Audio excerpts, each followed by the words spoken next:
This is the news on top of the hour. Live from our studio in Georgetown. Kaieteur Radio, 99.1 FM.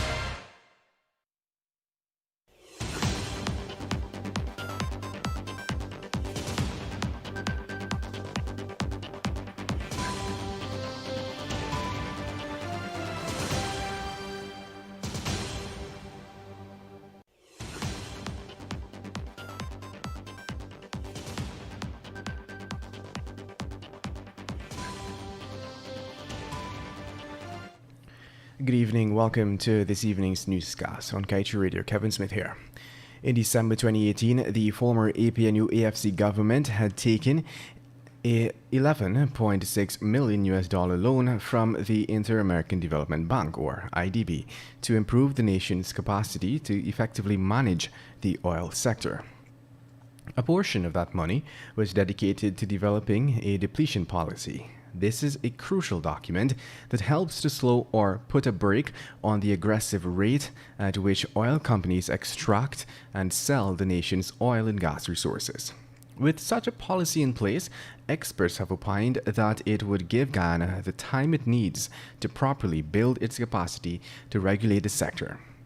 The policy, once implemented, would, for example, give Guyana the time it needs to develop the in-country skills necessary to properly audit ExxonMobil's expenses for the Stabroek Block.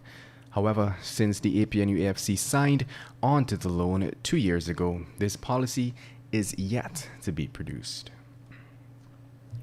Meanwhile, international lawyer Melinda Janke believes that ExxonMobil's flaring of associated gas at the Stabroek Block's Liza Phase 1 operation appears to amount to a breach of contract. Associated gas is gas which is produced from an oil field.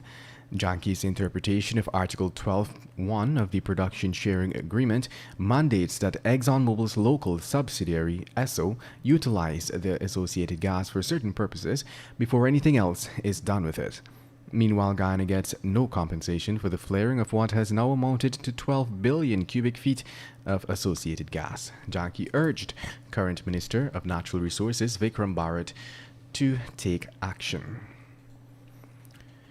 In other news, 16-year-old Sanisha Lal, the girl who was murdered allegedly by her ex-lover on the Essequibo coast yesterday, was reportedly stabbed 20 times. The now-dead teen was killed in her Richmond housing scheme residence by a married 34-year-old man of Bounty Hall, Essequibo Coast, identified as Kumar.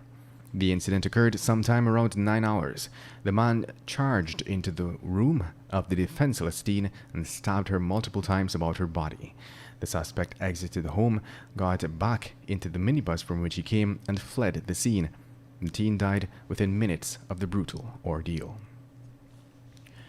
In other news, KANU was granted a High Court extension to further detain 2 of 3 GRA staffers held in connection with the record drug bust in Belgium, as efforts continue to recover the deleted scanner images from the city's port of exit.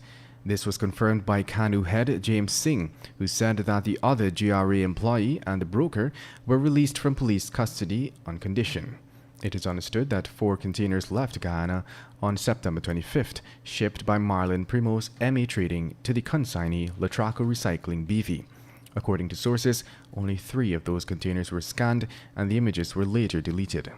Under regulations, containers considered to be high risk leaving Guyana have to be scanned at the facility on Lombard Street, Georgetown, as part of the country's protocols for exports.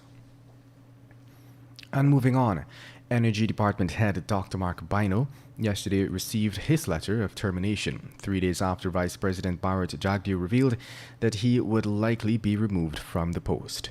It is understood that the letter sent by the Permanent Secretary of the Office of the President, Abina Moore, instructed Bino that his contract was being terminated with immediate effect from December 11th and that he should proceed on leave.